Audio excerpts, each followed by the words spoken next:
On Charlie, take one. Marker.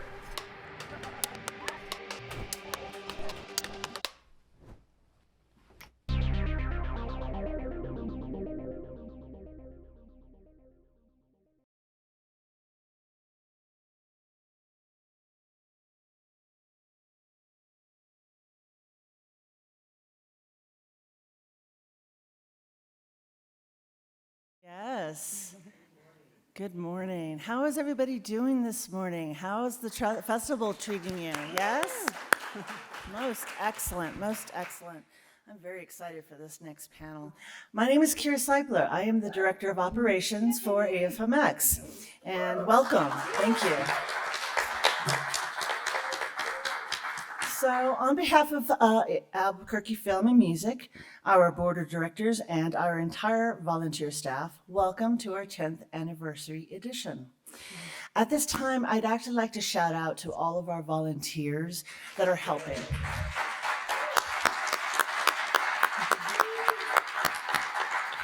We have an amazing volunteer group. So if you ever see anyone in an AFMX t-shirt or a shirt or whatever, please just give them a little love. They are the most hardworking group I've ever worked with. They help propel this event, and I'm deeply grateful to every one of them, and our volunteer coordinator, Martha Cummings. So thank you to all of our volunteers. Before we start our next event, which is the center stage conversation about line producing, I'd like to thank our presenting sponsors: AFME Foundation, Albuquerque Film Office and Film Liaison Cindy McCrossan, Albuquerque the Magazine, Bernalillo County Commissioner Stephen Michael Quezada, Bressa Terrena Italia Olive Oil, Comcast NBC Universal, iHeart Media, Inspirato Productions, Larry Schwartz and Wells Fargo Advisors, Jouska Road Productions, Matucci's Bar Roma, Real Solutions, Airport Meet and Greet, Sukmani Designs, Sunny 505, the Baker Law Group, the University of New Mexico Film and Digital Arts, Venturi Realty Group, Quiet Media, and Yamaha Entertainment Group. So thank you to our sponsors. So I am just going to get right into the meat of things because this is going to be a very informative time. So we are delighted that you can join us for Center Stage Conversations, Line Producing with Stewart. Lyons, Genevieve Trainer. She is an incredible person. She is an actor with a market research background that includes 15,000 hours of studying the human journey. She also works in development and marketing, and she hosts and produces the radio show CinemaScope for KSFR 101.1 FM and KSFR.org, which is an NPR affiliate. She's a talented actor, producer, and without her help in crafting these center stage productions, we would be lost without you, Genevieve. So thank you very much for your expertise and your wisdom. So thank you. Thank you. So at this time, I'm going to turn the show over to Genevieve and Stu. Oh, thank you, Kira. The feeling is very mutual. It's a really good AFMX team. So, as you all know, we are so happy to have Stu Lyons here talking about line producing. A little bit of background on Stu. He's co-executive producer, line producer, director, writer, and production exec. He's and a production executive. He works on projects with Netflix, Sony Pictures Television, Warner Brothers, Amazon, Starz, Apple, HBO, FX, AMC, and 3 broadcast networks. He is a production consultant with years of experience in detailed production analysis, schedules, and budgets for over 300 television pilots for television broadcast, cable, and streaming services. He has credits on over 600 episodes of television, including 33 series and 29 pilots, 21 of which were ordered to series. All 6 from New Mexico. Yeah, all 6. Woo! Yeah. And 100 of these episodes were shot in New Mexico. His most recent projects include The Cleaning Lady, Roswell, New Mexico, and of course, Better Call Saul and Snowfall. Sorry, I don't want to leave Snowfall out. Not to be New Mexico heavy there. Stewart worked on the pilot and every episode of Breaking Bad, for which he received 2 Emmys and additional awards from the Directors Guild of America and Producers Guild of America, plus 2 Peabody Awards and a Golden Globe Award. And he teaches line producing at the graduate level at DePaul University.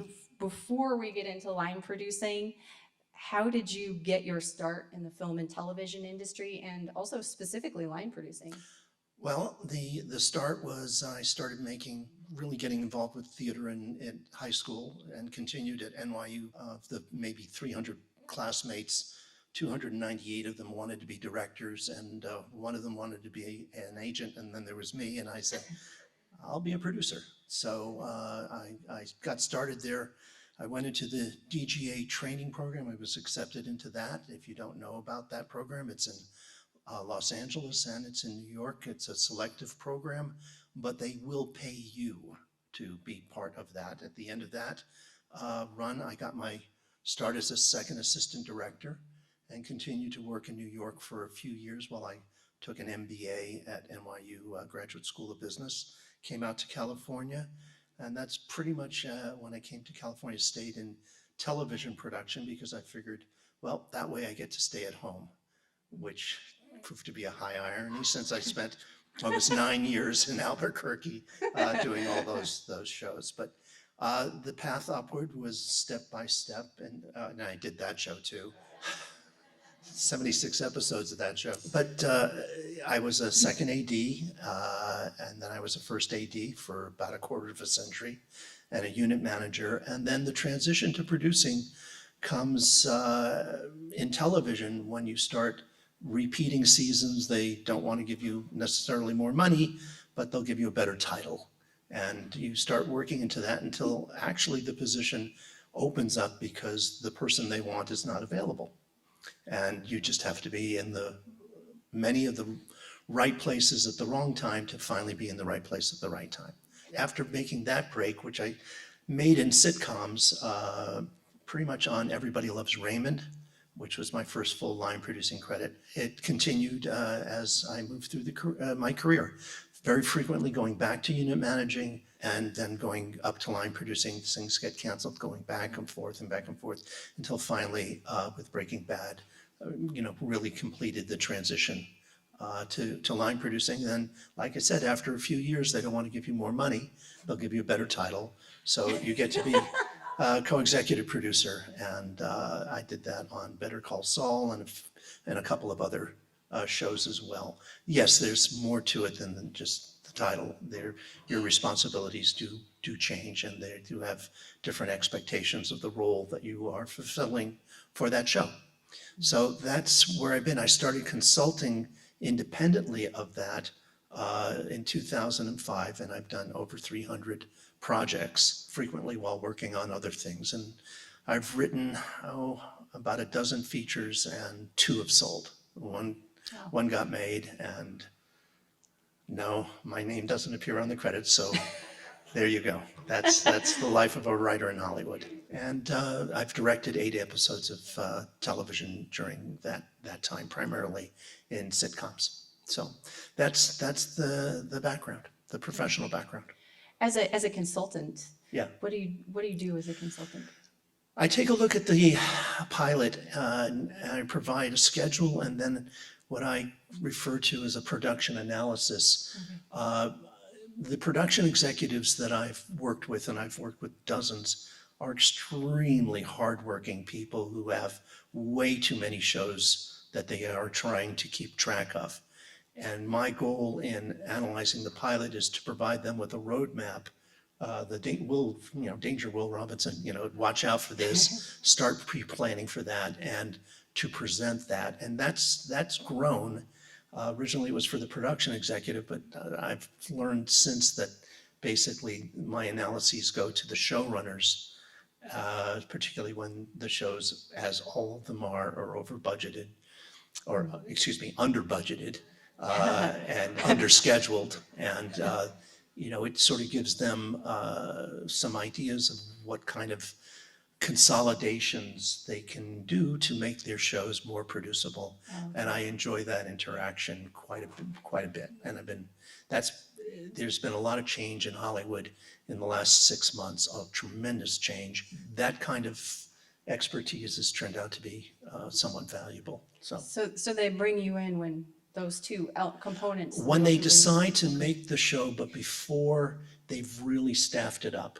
Okay. So I'm before the line producer that they will get. Got it. Okay. And sometimes that line producer will come on and call me up, but mostly it's beforehand. Okay, great. Well, let's talk about line producing. Okay. All right. So if you can walk us through what is a line producer? What is your role, and how is it different than a unit production manager, which you Well, the easiest way mentioned? to start is the line producer refers to the line in the budget. There's above the line and below the line. And essentially my responsibilities are to a large extent directed below the line. I'm involved with staffing, facilities, operations, budget, scheduling, hiring, interface with state and city, interface with HR back at the whatever the mothership happens to be. I'm kind of a chief operations officer for that company. Am I hired to do creative decision making? No, they get that for free. But whether they want it or not, I'm not just there to execute. I'm a filmmaker. That's the way I view myself. Yeah. Handling budgets is not a question of cutting a few extras here and there and cutting back the bagels at craft service. Or even taking a couple of lines out of every scene. It takes more than that to manage the show and to make sure that the showrunner is getting the vision that they want to have, that makes their show unique, really communicates what they want to do. It's all in service of the showrunner and the showrunner's script. And then when the director comes on board, I'm the person who is handling the pre-production with the director in terms of locations, selection, in terms of walking through the necessary meetings that you must have in order to ensure a smooth and production that takes advantage of every ounce of your budget resources. Because unlike real business, nobody's looking, at least in television, nobody's looking to come in under budget. That's never been my goal. My goal is to come in at budget so that the showrunner can say, I spent every dime that they gave me, and this is it up on the screen. Hello. You're talking about coming in at budget. What happens when you're not looking like making that budget? Whether something goes wrong or whether something looks to push production over budget, what happens in that moment? Various things happen. Part of the production process is every day of production, the accounting and estimating team produces a document called a hot cost, which pretty much gives you an indication of roughly what you've spent the previous day. And they have a guideline that they've worked out as to whether that is above or below budget. So what is that hot cost telling me is the critical thing. Yes, I'm over budget, but why? Did we go too long in terms of hours? Was there a weather issue? What was the problem that caused this? And if it's addressable, then I address it. And if not, I communicate it up the food chain. One huge advantage about working in television versus working in independent features and the kinds of smaller projects is I can't run out of money. That's a real serious concern when you're making an independent feature. It's huge. So the way I would handle it in TV is somewhat different than the way I would be forced to handle it in a independent project that would have strictly limited resources. I mean, there are conversations that need to be had. If the show went long, well, there are lots of reasons. Was the day too ambitious? Were there too many company moves? Did the company moves go smoothly? I can look at first shot of the day, first shot after lunch, and make a determination. Are people really focusing on what they need to do, or is it kind of they're not getting clear direction? I can talk to the unit manager. Of course, none of this should really be a tremendous surprise because I'm going to be on that set a good portion of the day, even if I'm prepping the next episode. I tend to always be there at the opening, and unlike a lot of line producers, I would take opening and close because that's when the problems really start filtering back to me as to what's happening on the show. Were there too many takes? Did the actors show up late? Did they forget their lines? Did the wild pig that we hired not be as trained as the owners and trainers said it was? That was an episode I did. That's note to self: never hire a wild pig. I mean, and I've kept that promise. I have never worked with a wild pig again. But there are lots of reasons, and knowing what they are is part of my job, and addressing them if they can be addressed. Look, if you have an actor who's chronically late, you have an actor who's chronically late. However, it gets communicated back to the agent that I'm communicating with Warner Brother Casting, and that it may be in that actor's real personal interest to cut the partying down a little bit and actually listen to the alarm clock rather than hitting snooze. These are all conversations. Part of the difference from where I'm sitting to where many of you, not all of you, because some of you guys are really, working all the time. Part of the difference is, I think of this as a continuum, but it is a gig economy, and it is project to project. But it is, weirdly enough, a small industry within that. People's reputations do get around, and the people who are huge problems find their careers heading maybe in a direction that they didn't intend. But Walmart is a nice place to work, I understand. They pay up to minimum wage, right? Yeah, I don't know if I'm sure you'll cover this, but we've talked a little bit about all the million things a line producer needs to know, and how you're also managing to work with these different regions, states, cities, with laws, with incentives programs, to see whether it makes more sense to film in Alberta versus New Mexico versus Australia for this runaway productions. But then you have to know about all these vendors too in these different places that are constantly changing, not just the laws. I mean, how do you keep abreast of all the different changes in these different locations, or do you get to know New Mexico and just you continue to really vouch for New Mexico because you know these guys? I think that everybody has their specialty, and for a while, if you wanted to do a TV show in New Mexico, I was the person to contact to see if I was available, and if I wasn't, then they would go on. It's just like Glenn Close says, she never got a script that didn't have Meryl Streep's name crossed off. So, to a certain extent, for about 10 years, that was me in New Mexico, and I just loved it because I loved working here, and I would keep a lot of people not only working with me on given shows, but I would make it my deal. I would say I'd get a call, we'd like you to do the series. And I say, that's fine, just understand something. I'm bringing all of the crew except for the production designer and the cinematographer and about half the camera crew. They're gonna come with me. Well, we're not too sure. Where's this crew from? It's the Breaking Bad crew. Oh, no problem. No problem. And even would get that from the cinematographer. I would say, I'm bringing the gaffer and I'm bringing the key grip. Where are they from? Breaking Bad, no problem. It really was that way. As it should be. Yeah, I mean, if you're doing the best work that has ever been done in television, you can get those people. Yeah. Please, why wouldn't you? Yeah.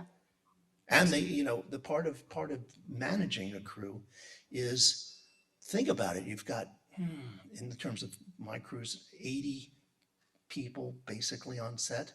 If these people already know each other, what an advantage for getting good work. I'm not just efficient work, but great work, that people know each other. So bouncing off from what he said, in a symbolic form, does it take a village every single time?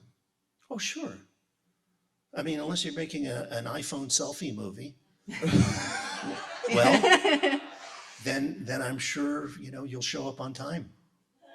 Yeah. Yes, of course it takes a lot of people. Look, for people who've never been on a movie set, who've only, they watch television, they don't make TV, the first reaction that everyone has is, wow, there are a lot of people here. That's the first reaction. Yeah. A lot of people. And as a matter of fact, it was important when, in the beginning, and when New Mexico was relatively new on the rebate, they would bring state elected officials and other officials to the sets to show them that this wasn't just money going into some Hollywood guy's pocket, that there would be 100 people who were New Mexican residents who were getting the benefit of the program. And it always came as a huge surprise. They kind of knew there might be a cameraman, and maybe if they thought about it, sound, and maybe a makeup and hair person, which they thought was one person, and wardrobe, which I think they thought the actors would bring. The scope and the planning necessary to do what I do and many of you do is huge. It's a startup company. And it's a startup company that gets going very, very quickly. And people, don't necessarily understand the scope and intensity of what that involves. Yeah. Hey, Stu. Cindy McCrossan here. I worked as a location scout with Stu on several episodes. I think just a few. What's the craziest example of something unpredictable just turning a production on its head, and how do you recover? I'll give you an example from Breaking Bad. I can give a lot of examples from Breaking Bad. In the pilot, we crashed the RV. And I said to Vince, what kind of crash do you want? And he said, I really want a big crash. Okay. I said, are we ever going to use the RV again? He said, no. The total's the RV, and the show will move on. So we do the pilot, it sells, we come back, and Vince says, we're going to need the RV. So we pull it out of the junkyard, and they get it running, sorta. And I wound up driving it one time. We were doing a time-lapse thing, and it crabbed. If you know dollies, this is dollying in, but it actually crabbed. And it's now living in the Sony lot. But, that's just, if it had been worse, then we would have had to, find a whole new RV. And did you have multiple RVs? I always see No. them in the no. No. Other? We had an RV that did the driving shots. Okay. And the interior, which is maybe what you're thinking of, Yeah. the interior we built on the soundstage using a trick that I brought over from another show.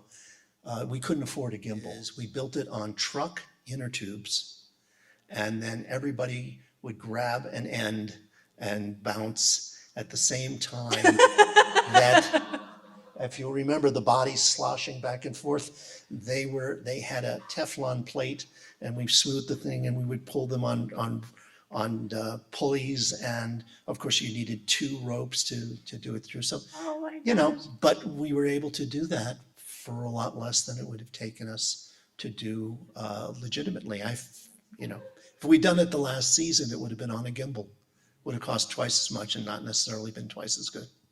It was fine. Resourcefulness. So, Right over here, and Duncan, if you Well, could real give quick, us I have a another general- one for you, Stu. I remember in Sure. season 5 when the chicken farm was rewritten in. oh God, yes. And I had to go scout it, and I had to come tell you that it was getting ripped down starting next week. Yeah. And you grabbed a camera, and you and I went out there to Yes. catch shots of it like that night without a contract. Yeah.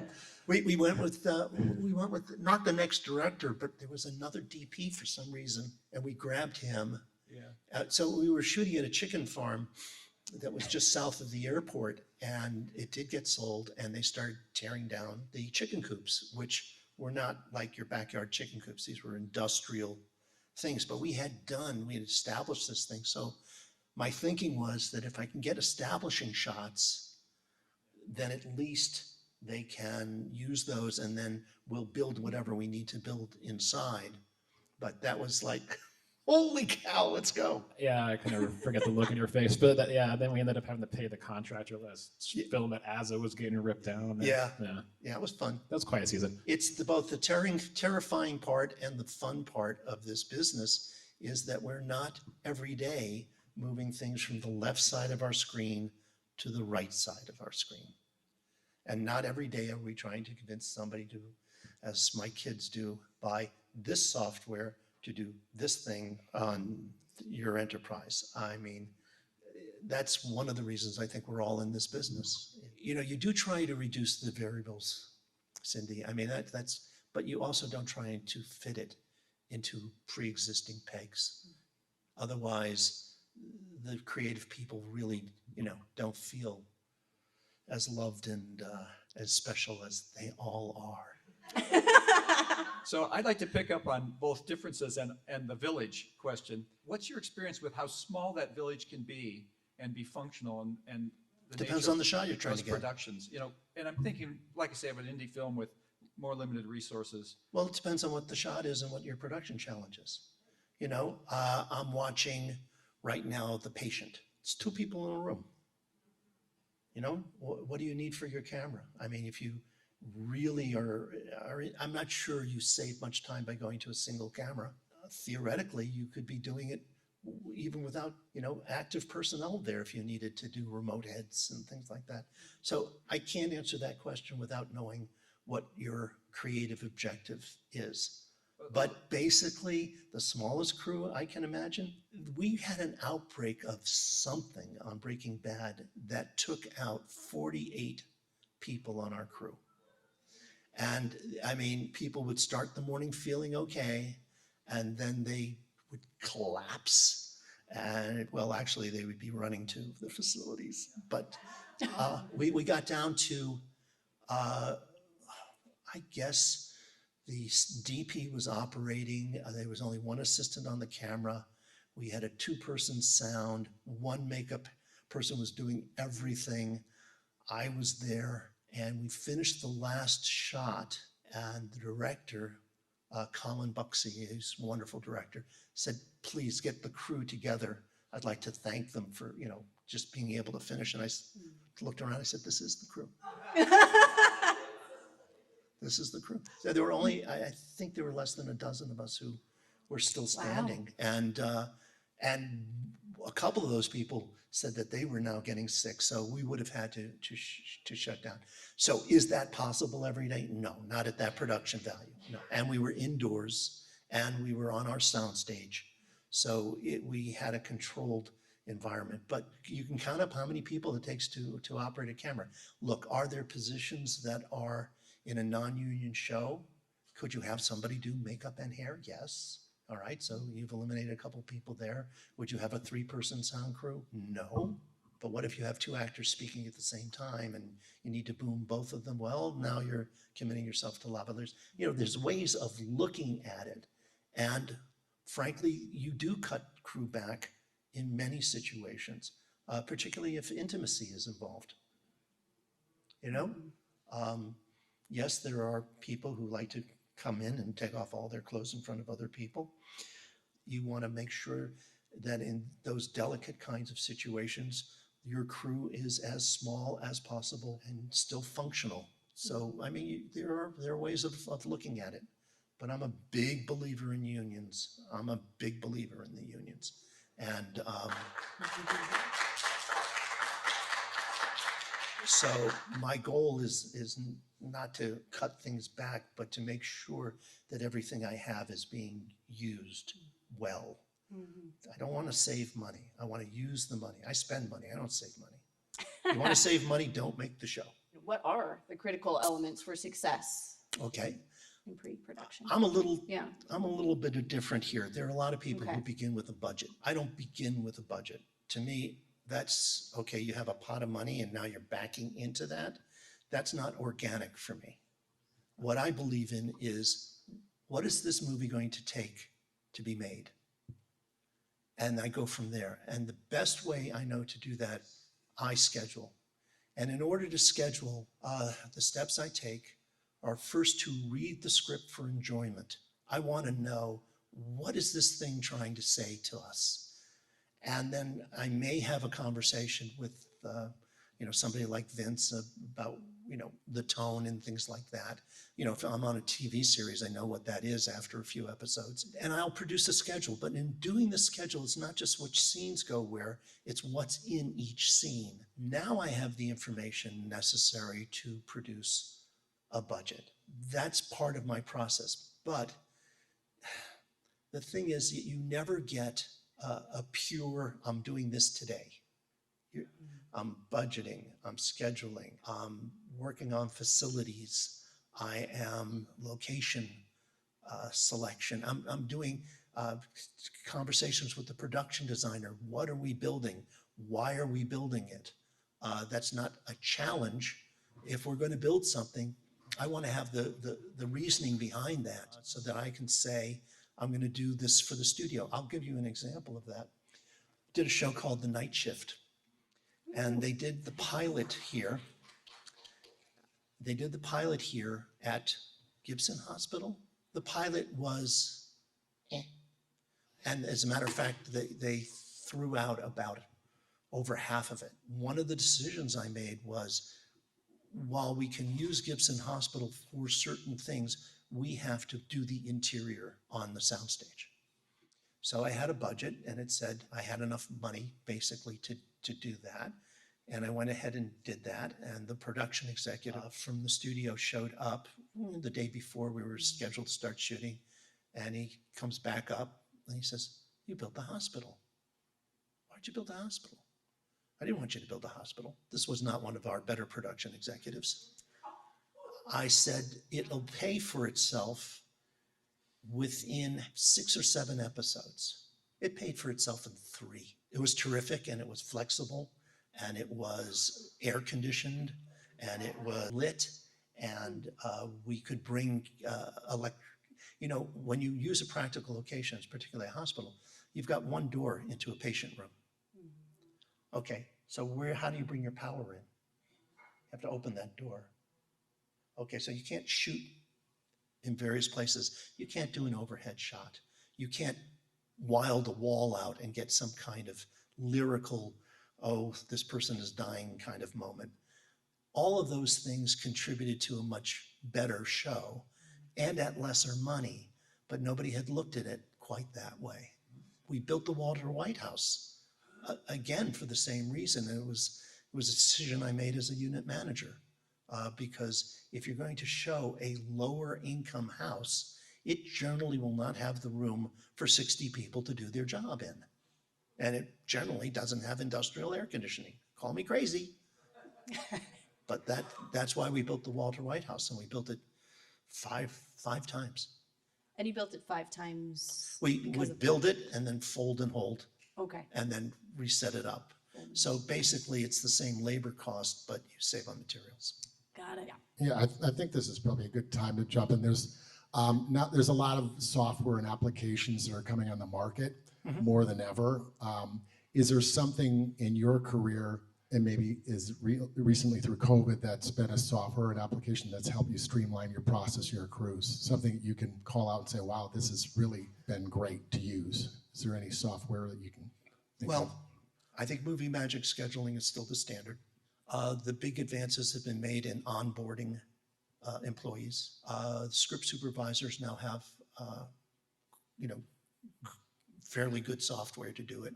I use a PDF markup program called Scriptation that allows me to migrate comments when I get a new draft. That's huge. That's huge. Yes, there are claims of paperless offices. And yes, I started in the industry where I did the production call sheets and reports by hand. And now that is somewhat ridiculous. But by the way, I would do on a TV series, when I started, I would be the only second AD. Not that I had 5 PAs either. I'd have maybe 1 PA or 1 DGA trainee. And now to do a reasonable TV series, I need a DGA staff of 3. So it's not that people have gotten less efficient. It's that the job has become a little more intense. Not a little, it's a lot. I don't save money. He spends it all. I don't save money. And by the way, that's not the way a lot of showrunners view the position. They go, oh, you're just trying to save money. I'm not trying to save money ever. What I'm trying to do is make the best possible movie within the resources that I have, and not to exceed those resources unless that has been communicated up the food chain of, you know what, this is what the director has. We all work for a director, and she will remain unnamed, Michelle McLaren. Oh, that just slipped. Brilliant, brilliant director. Wonderful director. Never met a scene that she could not make bigger. Never met a stunt that she would not do more. Okay? That's just her. You had to support that vision. And then if there were other places that maybe you could reallocate resources in order to make her vision real, then that's what I would do. And that's what we would all try and do. But she was a great example of, look, we work with Ryan Johnson. He did 2 episodes of Breaking Bad, a nicer person you could not meet. And by the way, not demanding in a strange way at all. I never really felt that Ryan was asking for anything that he wasn't going to use creatively. So yeah, you can service really, really creative people without breaking, it just takes a lot of planning and looking into, where you can achieve savings. And if you cannot, you get everybody to sign off on the concept.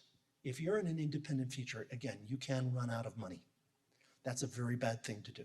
But you have a script that's usually set, and you've been working on it for months and sometimes years just to get it financed. At that point, you should really understand what it's going to take to make your movie.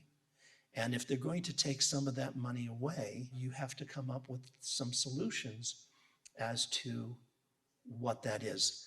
And one way of doing that, and I use this example in my teaching, is I assigned the movie Get Out to my students. And I gave them the script, but the script I gave them was an early draft. And I wanted people to understand when they became intimate with the draft, I said, do not go see the movie again. And then when the draft was done and we had worked on the scheduling and we'd done all that, we watched the movie and that scene was missing and this scene was missing and that scene had completely changed. I mean, there's a whole sequence in Get Out of where the central character was getting into his car in New York City and driving over the bridge and it's gone from the movie.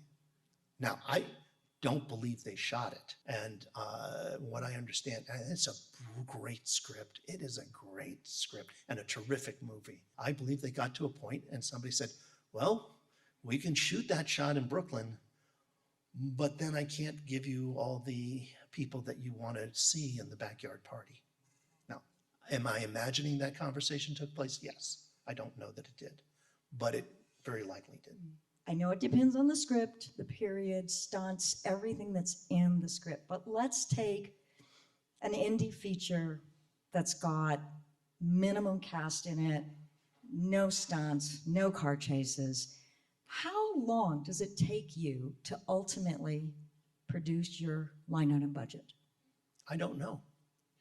And the reason I don't know is I give the inputs and the estimator does the budget, and then I go over that.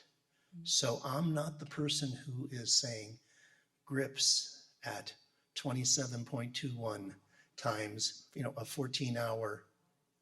I'm not that person, but I'm the person who looks and makes sure that that's there. And most of the estimators that I use work from a template, which can be great when it's a similar show and absolutely not great. Let's see, I was recently handed 2 budgets, both of which I supervised. One was a woman who was very ill and was going through cancer treatment. And the other was a period action, stunt-filled car chase movie, and they used the same template. So the bottom line on that was that the cancer story was budgeted pretty correctly, and that the stunt driving show was nowhere near what they wanted. And one was period and one was not, to make it even crazier. And the only things that really matched up were the camera rentals per week. And even that didn't match because you wanted more cameras on the stunt-filled show. And one occurred outside and inside. So working with templates can be highly problematic. But getting somebody to produce a budget, look, if it's their first time and they've never looked up a fringe table and they're not familiar with macros and they don't know how to do rebates, you're going to wait a month. But if it's somebody who knows what they're doing and can draw on prior experience and adapt a reasonable template and port it over, you're going to be able to work fairly quickly. When I'm doing Movie Magic scheduling, I have my own strip design. I don't have to do that. I know how to set up all the linkages. I can schedule a huge show faster than I think anybody else, because I've done it hundreds of times. I'm really good at that. Got me back to Albuquerque. You kidding me? It's amazing. Maybe if you could talk a little bit about maybe how Vince, convinced you to come on with Breaking Bad, or maybe if that's if you knew Vince before, maybe you could. Vince and I met at one of the hotels, and he didn't know me, I didn't know him, and we bonded over our mutual distaste for professional sports and scotch. And that was pretty much. I had a relationship with a Sony executive who was also the person who pitched Vince on the idea of coming to New Mexico, and he wanted me to do the show, and Vince didn't see any reasons to object to it. The thing about TV series is they don't have to hire you back, so you never can get to be complacent, and you spend every season showing that you should be working the next season as well, because we all have two jobs: what job we're doing and the job we're trying to get. That was always in my mind with Vince, and I grew with the show. I was a much better producer at the end of that show much better than I was before. I've seen like Jesse Pinkman's probably like second house, the one he got from his parents, like a few times now, driving around. When you go to shoot on location like that, or at like residential street, like do you contact the homeowners first, or is all of that done through the city? The key information that they need to set up the correct kind of deal is to make sure not only that we can shoot there once, but we can shoot there again. Because in a movie, and not castigating all independent features, but sometimes there's an attitude of we only need this location one time, we do whatever we want, and we move on. And that sucks. That really sucks. It burns that location for any other production. It burns the location. They have friends. Should I let a movie shoot? Don't ever let a movie shoot. So it was extremely important as we started, and the frame of reference before we did Breaking Bad really was kind of independent feature oriented. You're only going to do it once, to make sure that the location people involved knew that we were going to have long-term relationships with these people if the show succeeded. I was very pleased that even in the last season, we were welcomed back to the Walter White House neighborhood.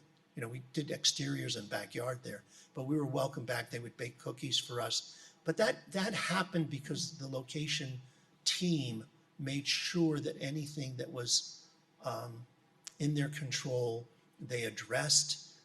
They would throw a party for them at the end of the year, a barbecue. Of course, people were also getting money that they were never expecting in that neighborhood. It's not a country club area kind of place. This money changed people's lives. It certainly changed Fran's life for the better. She's passed on.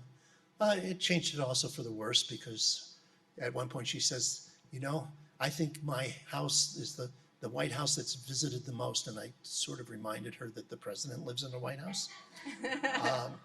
But I mean, she was a wonderful, wonderful lady. And I think that, you know, her years with us were very exciting and rewarding for her, not just financially, and her family. So I think that you have to set up that attitude. I live, my primary home is in Los Angeles, and I was approached to do interiors in my house, and I let the company, you know, to do it, because I didn't want to be hypocritical and saying, oh, they're never going to shoot in my house. Then how do I have the moral right to go to anybody else's house? And, you know, things got damaged, but then things got repaired. You know, it's hard to have a party with 80 people and not have a little damage. Well, they're not 80 teenagers, but they're, you know, some of the people are big. Thank you. Goodness. I know we wanted to talk about the difference between budgeting for a feature and budgeting for an episodic. The process is the same. How much does it cost? How long am I going to use it? What is the rate that I'm paying? You just repeat that ad nauseum. The difference in feature budget is essentially it's a check register. You've got a big amount up here and you subtract as you go along. I mean, that's the visual of it. In TV, it's more complicated. You generally have 3 budgets. Sometimes I've used as many as 5. What are those budgets? There's an amort budget, which is you build the Walter White House, but you use it in every episode. So charging it all to episode 1 is stupid. So you amortize it. There are many things like that. You build a wardrobe closet, that gets amortized. The prep and start time, that gets amortized. Then you develop a pattern budget for the show. This is going to be the average of what you're looking to spend. Then when you get the script, you develop an episodic budget of what that episode is going to be. Now, I mentioned that there were other budgets. Sometimes there is a separate second unit stunt budget. Sometimes there's a separate budget for visual effects. Sometimes there's a separate budget for construction, you know, on top of the amort budget, just so that the construction, which is a huge hit, doesn't, you know, you can isolate these things. Clearly, the more budgets you're doing, the more refined you can be. But at a certain point, you bump up against the uncertainty principle. You know, you get so small that it doesn't make sense to screw it down that tight. You do need to leave a certain amount of leeway in a feature budget for unexpected things, and also that your production guarantee company is going to want you to have some cushion, whether it's 10%, 15%, or 20%, depends on the company, depends on the project. In television, we don't have completion guarantee companies for the most part. There are some companies that do that. I think it's not smart spending. The style of budget differs. The rates differ. You know, the union rates. Probably the non-union rates differ. The rates differ based on the level of budget that you're doing. This is why I don't budget anymore. The bottom line. They hand me the budget and I assume that the rates are right and the fringes are correct. And then I also assume that I don't want to look at all the drivers and the trucks, but I have to. And then make sure that everybody else is there. And then there's nothing there that we don't need. An example would be there's a special song and dance in the pilot, but there's not going to be singing and dancing in every episode because that was just the high school graduation and now we're out of high school. Okay. And then you look at the pattern budget, you see choreographer, and you take that out. So I mean, those are, and you put it there. But look, a lot of people, suppliers, and will work with you. You know, you don't take any cost as necessarily carved in stone. You can, you know, go back and say, look, I really, this is not what we can afford. What can you afford? You give them a number, they give another number, and you know, you're off and running. It's a fluid relationship. So earlier you were talking about how, at least with your example with Get Out, about script changes and certain scenes not being in films or TV shows or really anything. So my question is, what are the best ways to trim a budget while still keeping like the creative Take out a day. quality? Take out a day? When I take out a day, it's $250,000 to $300,000. Really? If I get 10% reduction on my camera package for a 10-week feature, generally the camera package is around 25 grand, so I save 2,500, so I save $25,000. Let's see, take out a day, 250. Beat up the camera supplier? Well, I'll do that anyway. But what I'm saying is that's the way to do it, is to make sure your days are correctly done.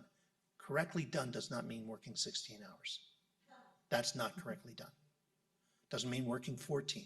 I mean, the people that have worked with me know that I get really concerned when the crew is worked beyond that, because I view what I do as we're in a marathon, and you don't start off sprinting because you're not going to get to the 26-mile level.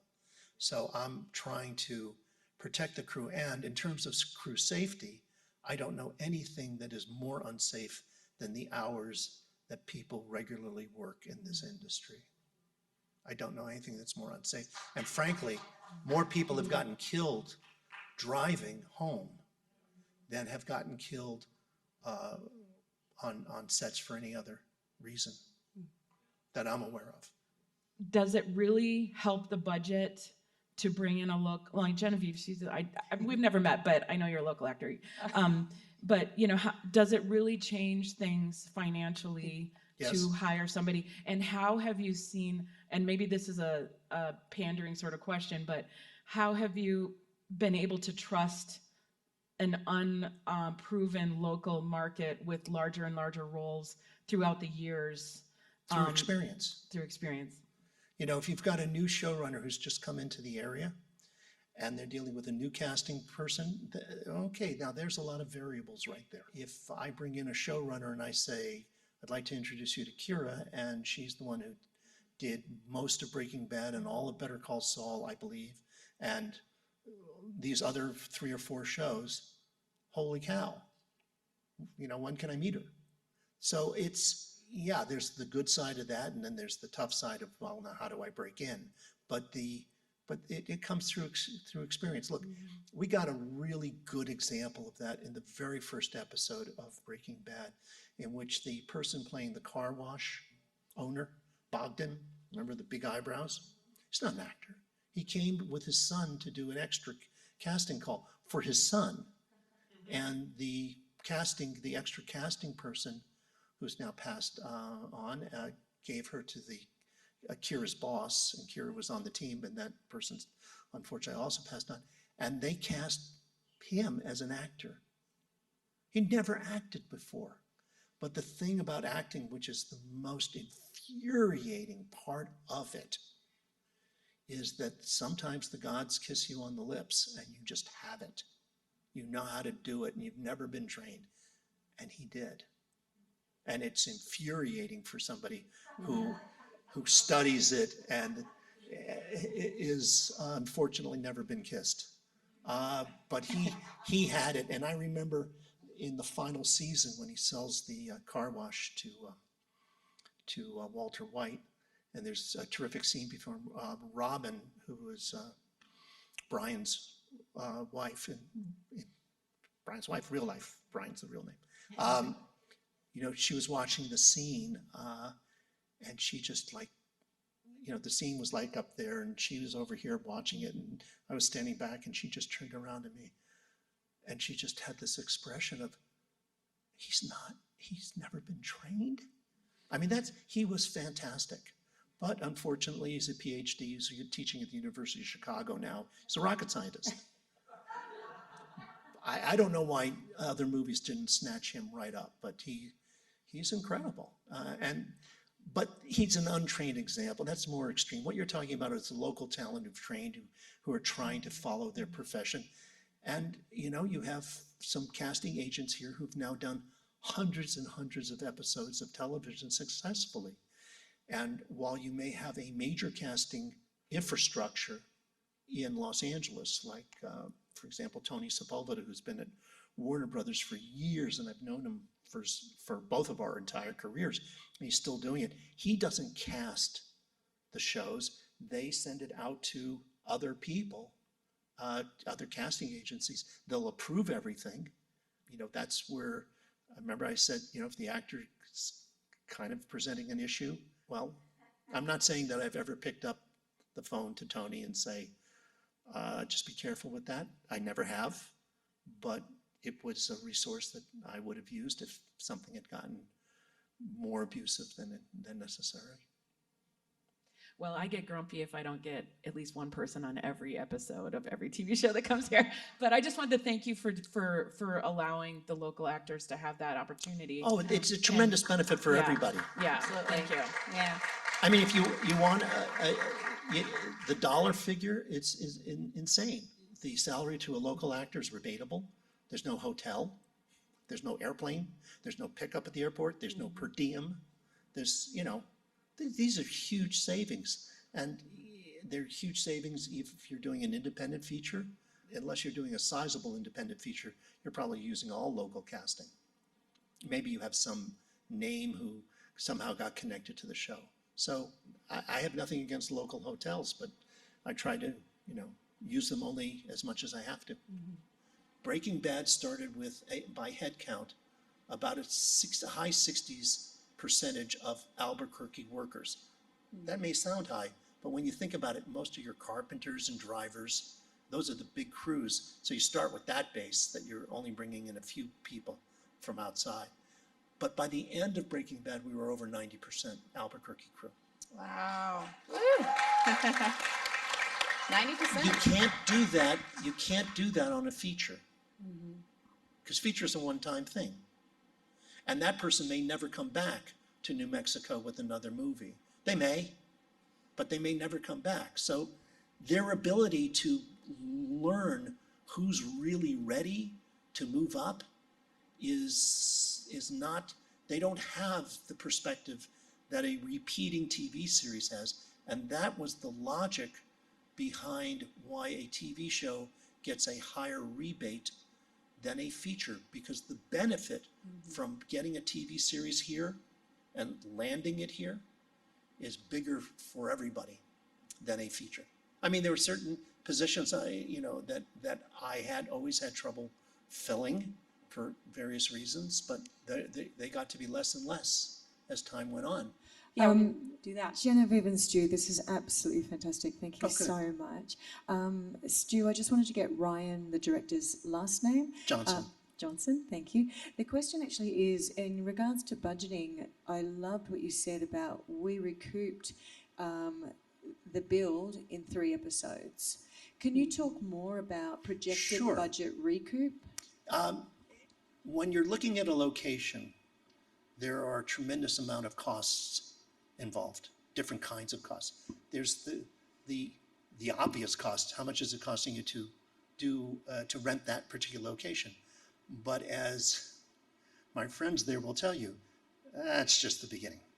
First off, there's the prepping the location, and then the striking of the location, and where are you parking people, and where are you feeding people, and where's the power coming from, and where is a million things. Okay, it costs a lot of money in a union environment to build something. So my feeling was it almost never made sense to build a set that I wasn't going to use a few times. Because if I was going to use it a few times, then, and if it was going to cost $30,000 a day when everything was factored in, then if I'm going to use it 3 times, that would have been $90,000 to locations, but it would have been maybe only $50,000 to build. The other part about it is that you work faster on a set than you do in a practical location. All things being equal, if I'm building a small room, a living room, a bedroom, a bathroom, a closet, all of which I've done scenes in, it makes more sense frequently to do that in a soundstage or warehouse environment.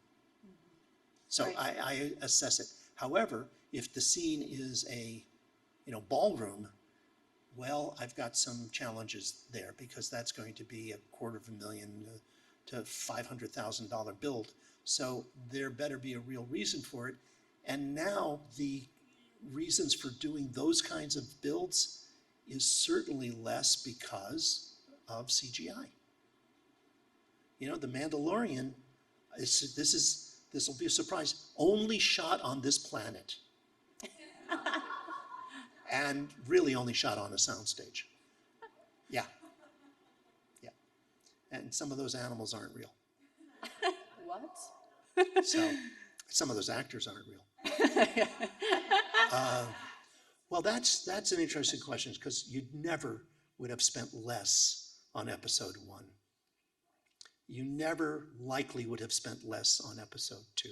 You never will likely spend less than pattern on your final episode.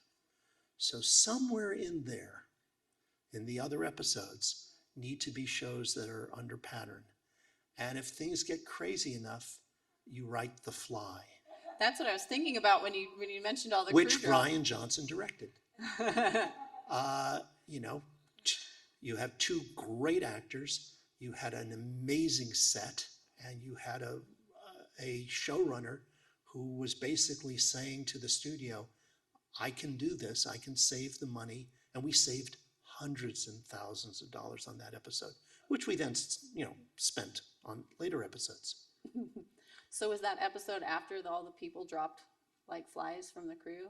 You realized you needed to... Oh, that happened, that was season 1. Okay. I believe it was season 1. So what we're going to do is talk about locations briefly. Stu wants to talk a little bit more about locations. Then we're going to move on to the production time so that we can get some info covered there. And then we should have a few minutes after that to take any... Okay, so let me just talk a little bit about locations. Yes, the director wants the thing that looks right, but you also have to find something that will work, and sometimes that will work repeatedly. And it's assessing that as a production person that's important. And this is where your scheduling, by doing it ahead of time, can support your location department. Because if they know what to group, they can do a better job. If they know that you need to be able to make company moves on this particular day, they're not going to put something here and something way out here.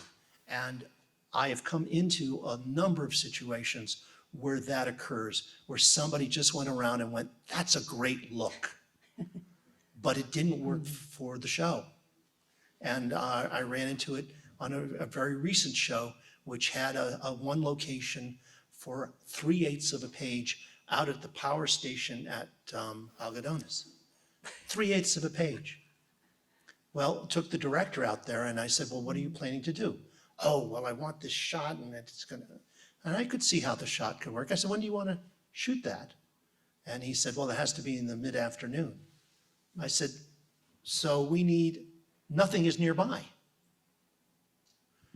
Wound up pitching an entirely new concept for the beat of what that scene was to be. And instead of doing it out there, because I had some familiarity, we went out to the south of what was then Q Studios. And I said, would you like to see this vista? And the answer was yes. Well, that worked because we had a whole bunch of things there, but it wasn't something that occurred to either the director, because that show was supposedly ready to shoot. It wasn't. So that's what scheduling can give you about locations, and that's what the scheduling can give the location people about what they need to be looking for, so they're not looking all over creation for things that ultimately just don't fit together. It is a puzzle. So that's all I can briefly say about locations. Yeah. Yeah, thank you. You have to get equipment there. You have to park people there. You have to feed people there. There has to be places for them to be outside. There, it has to be safe. I mean, these are all things that you have to consider in addition to the look. Now, if you're doing a feature, you're shooting at a slightly slower pace. And it may just be that what's a half a day in a TV show would be a full day in a feature and is worth moving there. So again, there are no absolutes. And if a location is absolutely singular, like let's say you had to shoot the racetrack at Santa Fe, or the train tracks outside of Santa Fe, that's where you're going. But that's not always the case when you're saying, our hero has a nice house. Okay. we All can move right, on to production. let's talk about production. Okay, Break. here's just a guideline. How do you know if your set is running properly? That's just not something that people think about. How can you know that in abstract? And let me just give you a rule of thumb. If your DP has time for a cigarette break, then you are not running that set correctly. You have not set it up. Yeah. The way to look at it is the DP must always be working. They must be watching a rehearsal, lighting that, shooting that, moving on, watching a rehearsal. If you find that they are being able to relax, you're not doing them any favors either. All right? That's one. Two, you need to be able to do in features 15 setups a day, in TV 30 to 40 camera setups a day, and you need to be able to roll on them 3 to 5 times a day. All right, so start doing the math. If you've got 40 camera setups that you're rolling on 3 times, that's 120 rolls of camera. If that camera has to wait 1 minute for any one of those, or for most of those rolls, because people are discussing things, or the actor hasn't come out of the trailer, then you've given up 2 hours of your day for nothing. And you don't have 2 hours to give up. That's the difference between a set that goes 12 hours a day and a set that goes 14. Those conversations or those missed things. That's where your AD becomes critical and the communication with the cinematographer becomes critical. It's not annoying that he's asking when the DP is done. That's not annoying, and if the DP does it, then you take the DP aside and say, look, the reason he's doing it or she's doing it is to make sure that when you say ready, you say last looks and the actors are there. Or not actually last looks. You go first team for rehearsal and they're there, not get them out of the trailers. Because if you need to get them out of the trailers, you knock on the door and what's the first thing you hear? I'm going to use the bathroom and I'll be right out. So you just lost 2 minutes. Yeah. Now you start multiplying it again by 100 times. Yeah. And there's your day. So keep your DP working, keep the actors as close as possible. You know, part of it is that features move so slowly that they had to give actors a place to sort of get out of and maintain their energy. But the trailers became so nice, who'd want to leave them? So it's you know, a vicious circle. I had a show where literally I set up a sofa and a carpet and a table and a small little fridge and a nice lamp, and the actors would sit and they would talk, and which was kind of neat because let's see, number 7 on that call sheet was John Hamm and number 8 was Taraji Henson. 7 and 8. They never talk about that show. Wow. But it was fun. You want to talk about managing the crew during production, evaluating and managing the crew? Well, you know, that's not just my responsibility. It's a director, somewhat, but it's the first AD a lot. And it's the DP a lot. Because honestly, the director will only be noticing mistakes and flaws and things like that. So, and never the reasons, but why, or frequently not. So I'm more interested in what the AD has to tell me. And also maintaining a good relationship with the key grip and the gaffer and the DP and the first AD. That's critical, and being open to what their concerns are rather than dictatorial. You know, obviously some people come along with entourages, and those are sometimes good, sometimes bad. I mean, they're not all negative. I mean, essentially, if you bring in an actor's entourage, they can't be complaining about their hairstylist, can they? It's their person. But if that hairstylist is inefficient, then, and can't match continuity, then that's another situation that you may have to deal with. Look, that's a fine art. The only thing I can say is always assume that there are two sides to any issue, and to let people be able to express what their, side of the situation was. The hair person could say, look, I got rushed. You only allowed it an hour and a half. We need 2 hours with this person. This is what's going to happen. And if you trust that person's estimate, you're not assuming that they're just doing it to build salary. Frankly, I think all of us work such a long day that nobody's really trying to get an extra half an hour in. At least I would hope not. This has been wonderful, and you seem like somebody really good to work for. So I was wondering, I have two questions. One is, what was your management kind of philosophy, and did you have a mentor yourself that gave you this kind of way in to work with people and take consideration, because we know how tough this business can be? And the second part of that question, I think you said you have a family. How did you get work-life balance and keep that side fulfilled? First time I ever got work-life balance question was, I think, 2014. And there is none. You want a work-life balance, wrong business. Sorry. It just is not the business in production.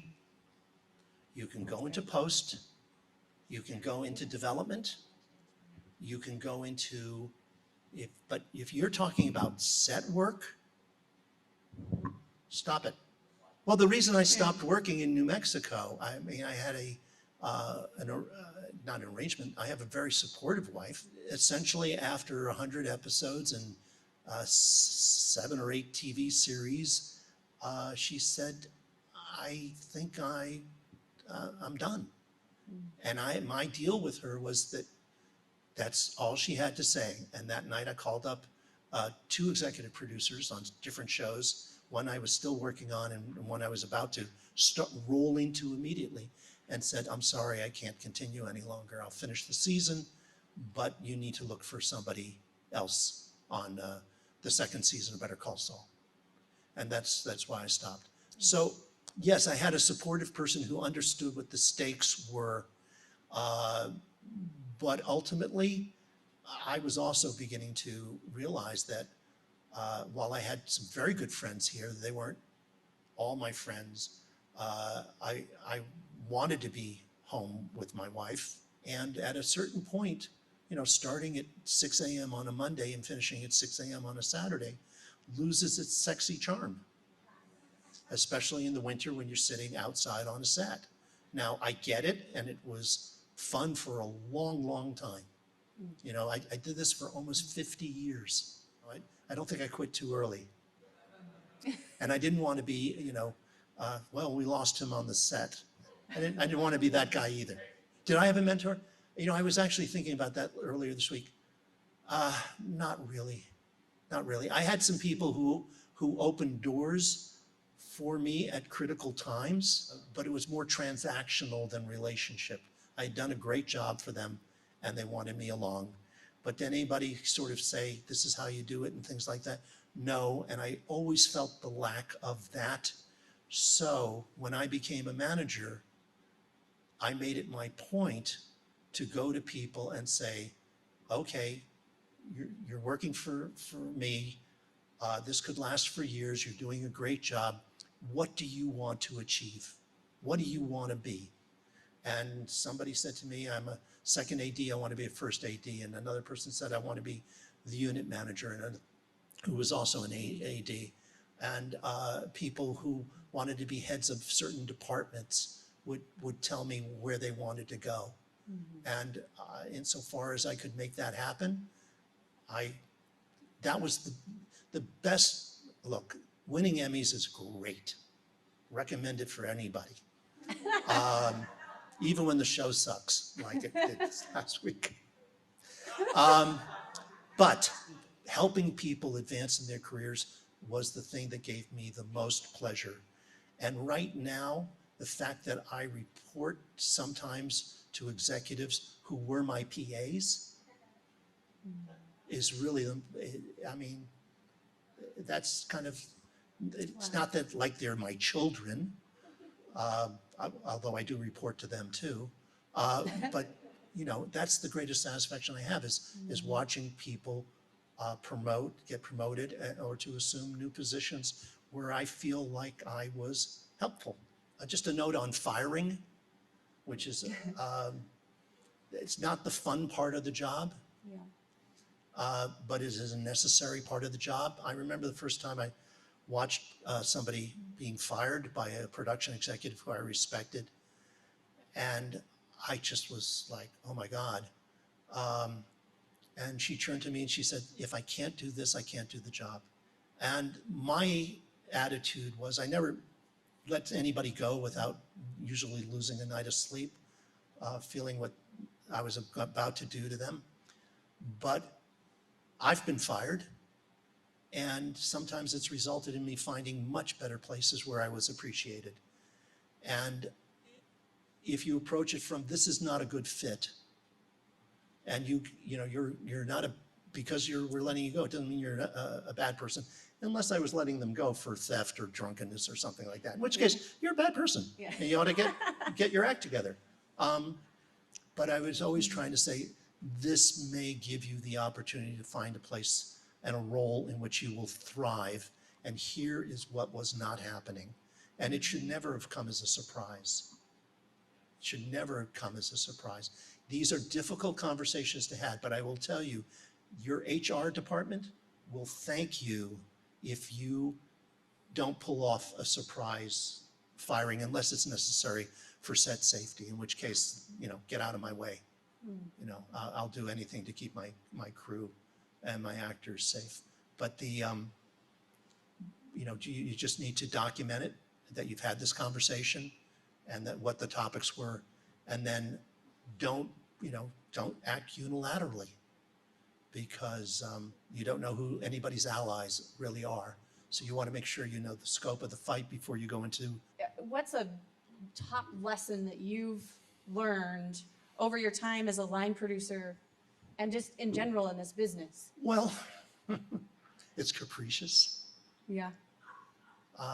It's magical. It's exciting. It's varied. It gives you an opportunity to go places that you might never have gone, like Albuquerque.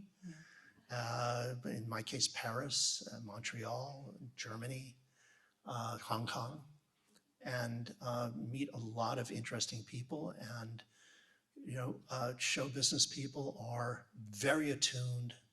None of them are just like going through the paces, because you won't get hired again. I mean, this is just a business that eliminates that kind of, the true meaning of mediocrity, which is in the middle.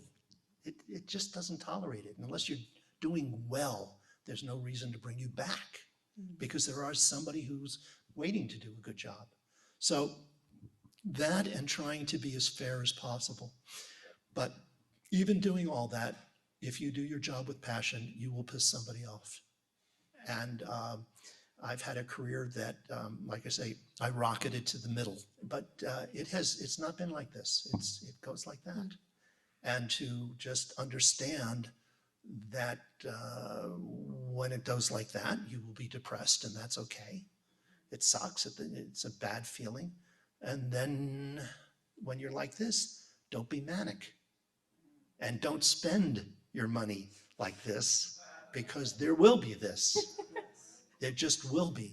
Yeah. And so you have to be aware of, you want to lead a non-predictable life.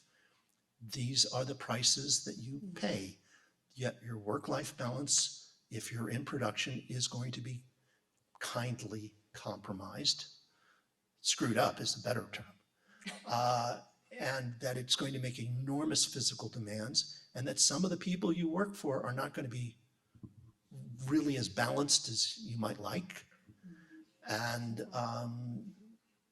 that's just the nature of the beast. And if you want something that's more predictable, like one of my sons did, he left and is now selling software. And he's much happier for it because he just didn't, he didn't like being in the circus. He was good at it, but he didn't like being in the circus, you know, and I liked being in the circus.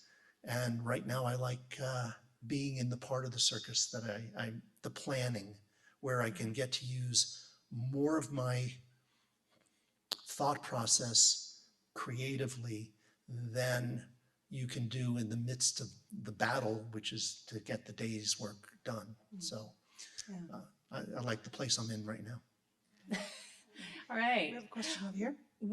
Quick question, and Nat's, I think that'll take care of it. Yeah, so, yeah. Thanks for everything, Stewart. Quick question. You've talked extensively about everything on the narrative side, and I understand why. And I know they're different beasts, and I'm just curious if you've ever had any experience or have any thoughts on the documentary side of things. Nothing that you should pay attention to. Okay, thanks. That was a quick question. No, I mean, I have an expertise, and I won't misrepresent that I know more than I know. Have I done a documentary? Yes, I've done a couple as a crew person. Do I admire the form? Oh, absolutely. But how to organize and capture the essence of what you're going for? No. All right. Well, thank you all so much. Sure. This has been a wonderful conversation. Thank Thank you, Stu, for your time. We really appreciate you being back here. Sure.